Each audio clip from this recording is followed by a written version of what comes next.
Good morning. Good morning, Matthew. Good morning, Teepa.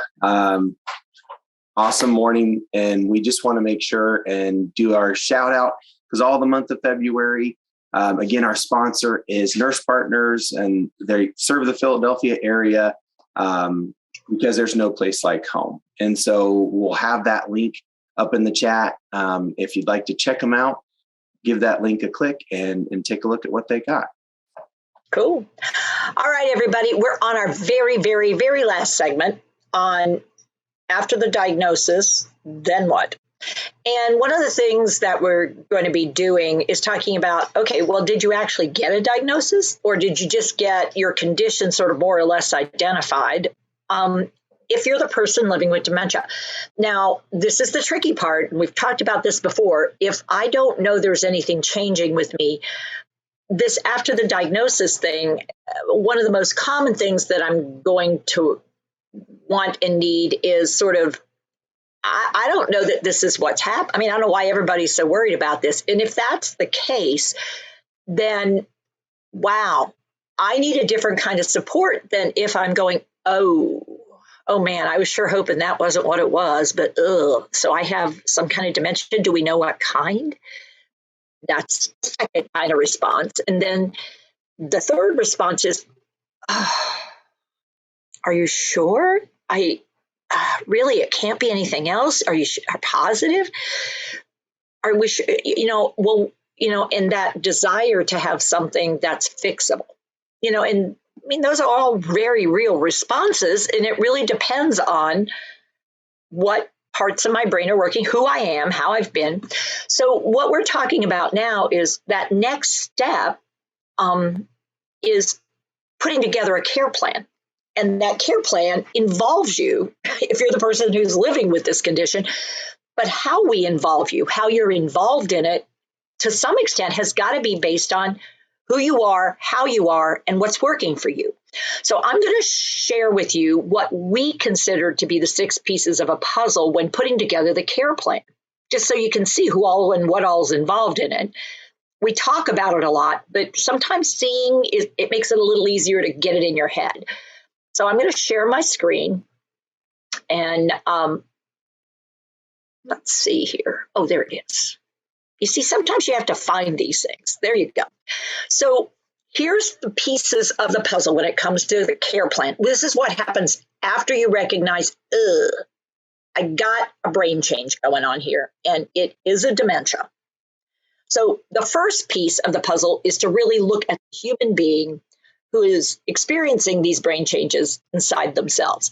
So the person that is involved in this needs to be the first piece of the puzzle. And we want to think back who they've always been. What are their strengths? What have we seen that's changed? How aware are you of what's happening to your brain versus what's happening around you? What's your sense of why what's happening is happening? What's your sense of how things are going? So that turns out to be a real important next step, is helping you and helping the rest of the team figure out where you are, because you are who you've always been, but you're starting to be a little different for people. And you may or may not know you're being different. You may have a really strong sense of you're being different. And so what we're going to have to figure out is, how are you different and how are you the same? And how are people around you viewing all that? So that turns out to be really important. And it often means you need a third party who is not part of you and them to think this through and work this through with everybody. And it may mean separate meetings with different people, bringing people together. It may mean talking things through, working things through, trying things out.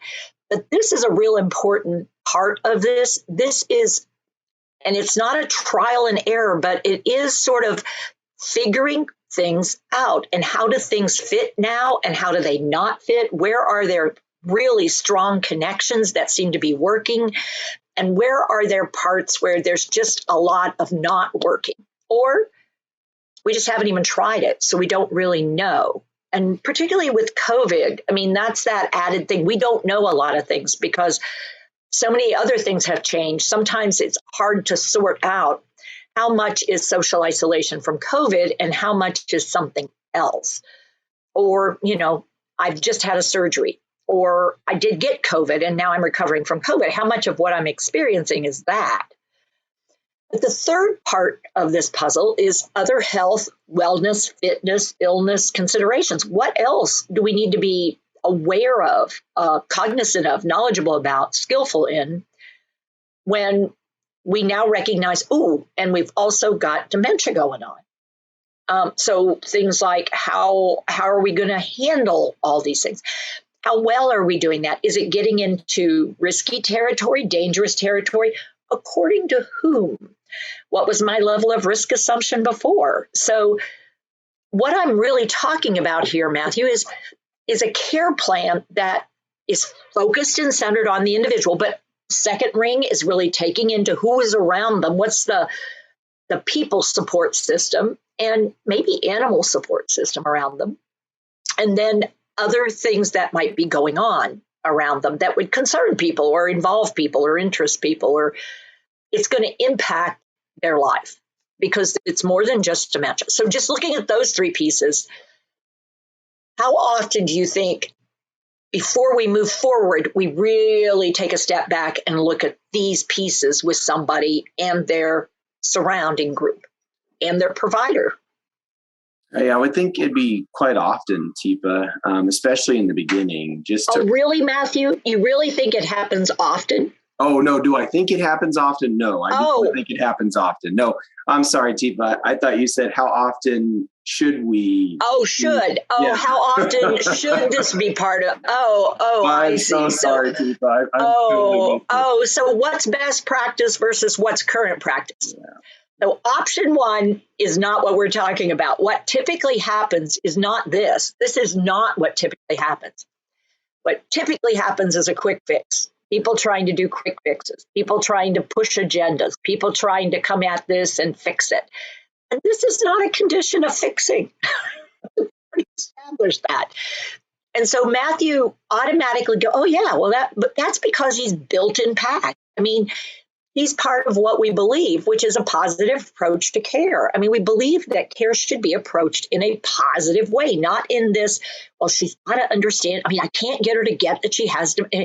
Well, I don't know what to tell you. She needs to be taking her meds. I mean, this hands on your hips, this is what should happen. And what we're saying is what really should be happening is a pullback and let's figure this out, because this is not a quick fix situation. And as long as we haven't really acknowledged, wow, we got to work out the idea of grief and loss. We've got to work out the idea of anger, of frustration. I mean, we got to figure out stuff before we start tromping all over the place. And everybody gets so in a hurry that this is my life. I think people forget. And, well, this is what would work best. Really? Has she ever done stuff like this before? Has he ever been active in that way before? Well, no, but it's best for him. Now that I know he has diabetes and dementia, I'm really feeling like we got to cut back on his sugar. Ooh. How does he typically respond or react when you limit something? It's really getting people to pause. What people need is consulting and coaching and skill building. All of us. I mean, everyone involved in this is going to have some role to play. And the piece that's really hard for people to wrap their head around is how do you position the person who's living with dementia? And my goal is they're the quarterback. They're not the ball that we're tossing around. They're the quarterback if we're talking game strategy, or they're the captain of the team, not the medical provider, not the family member, the person living with. If we found out about this early, and it was less of a stigma, we'd be in a very different place. But I mean, it's like telling someone now, we think you have, diabetes. We think you have some form of cancer. Now, as far as we know, your form of cancer it's not one we can cure, but it sure is one that makes a difference. We think you have HIV. Whatever it is, a chronic illness that historically has resulted in death all the time. Let's just take a look, or negative history.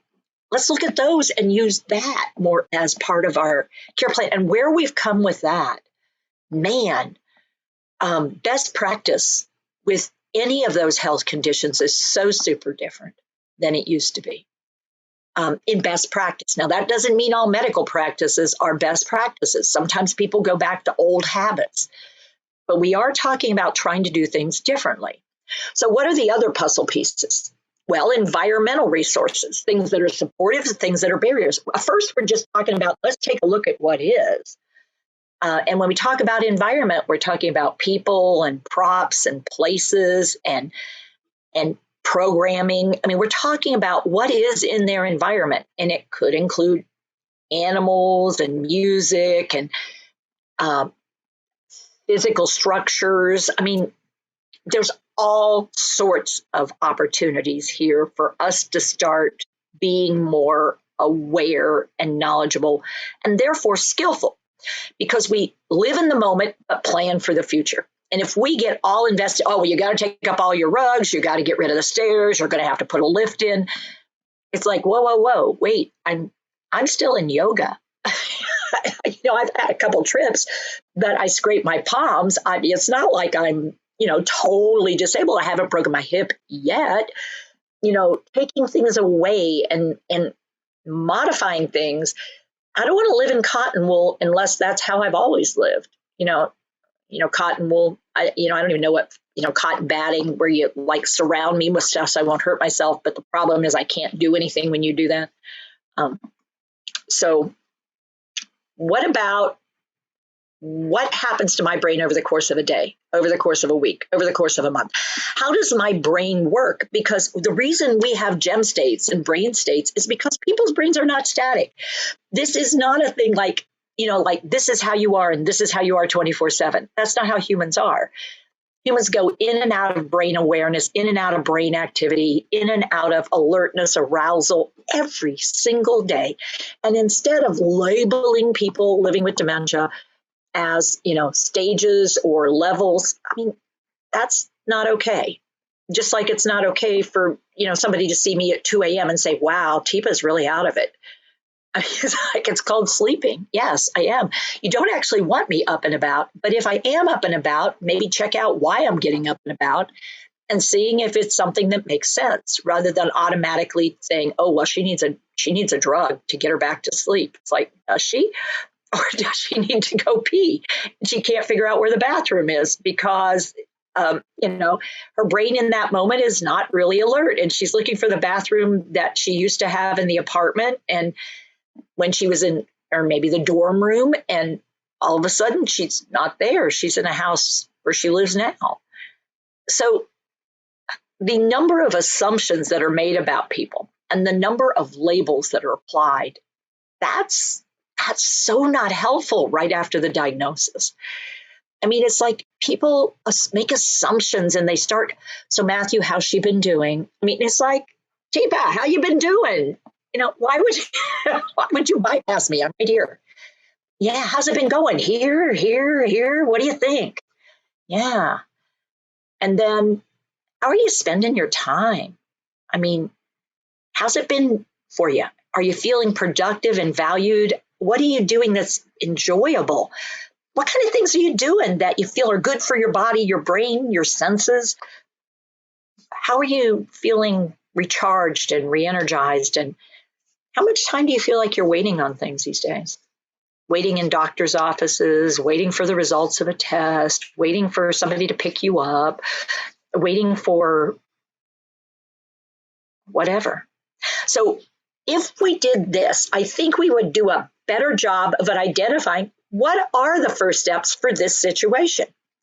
Is it a peer support, mentoring either somebody or a group of somebody's? Is it technology support? I mean, we may need to assess technology ability and then figure out a good support system, because technology can be a huge plus or it can get in your way. Alarms on chairs are not what I'm talking about. Volunteer or purposeful engagement opportunities. What is out there that provides somebody with that new normal if they've always been somebody who had purpose and needed value to get up and go in the morning? Then what's a possibility here? Then we have physical activity and engagement. Where are they? What can be something they might be willing, interested in doing? Because we know that physical activity changes brain activity. We know that physical activity changes emotional energy and activity. We know these things. And we also want to think about, what do they still have? We always want to really reassess what's going on. What do you still have? What's still operational? Because again, not assumptions, but assessments. And finally, what's the circadian rhythm going on here? And what kind of support for that? Because if you're not doing well in 24 hours, it's very unlikely you're going to be doing well in 7 days, in a month, in a life.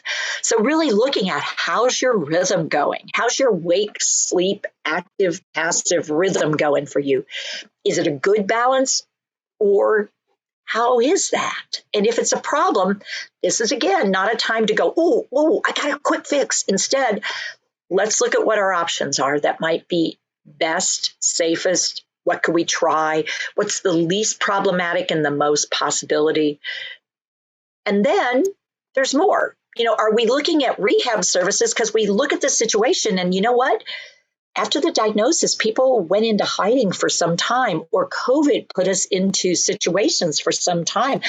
And so actually, it would be valuable to have somebody who knows how to do an assessment of other abilities, but also understands dementia, in order to sort of work with somebody to go, wow, man, let's look at what's going on here and let's see what we can do, because you do better than what's happening, man. What is happening here? And the energy matters. I have to match my partner. And then what kind of support system or family session is needed to really help them be more comfortable with this new life that we're all going to be leading? What do people need? What do people want? What do they not need or want, but we're going, oh man, this isn't working? How do we help when people may not think they need anything because they think it's all about the one who has dementia? And then how do we support wellness? How do we support being well, feeling well, acting well, doing things that say, you know what? Yeah, I'm me. I now have a new part of me that I wish I didn't have, but that's only a part of me. It's not me. It doesn't define me. It doesn't describe me. Now, there will be times then it overwhelms me. There'll be times that I totally forget that I have it. There'll be times you totally forget that I have. But there'll be times when that isn't the case. And what's our strategy then? What works for me? What works for you? So I'm hoping that these sessions that we've done here might have value for you. If you're a provider, a family member, a friend, a professional of some sort, or you might be a person who has some kind of brain change called dementia, or you're afraid you have that, or you think you might have that, or somebody thinks you might have that. So Matthew, I'm going to quit sharing. I'll let you jump in here, because that's our final piece. What do you got to say for yourself? Teepa, definitely, I've been a lot on the side of the person who was a caregiver.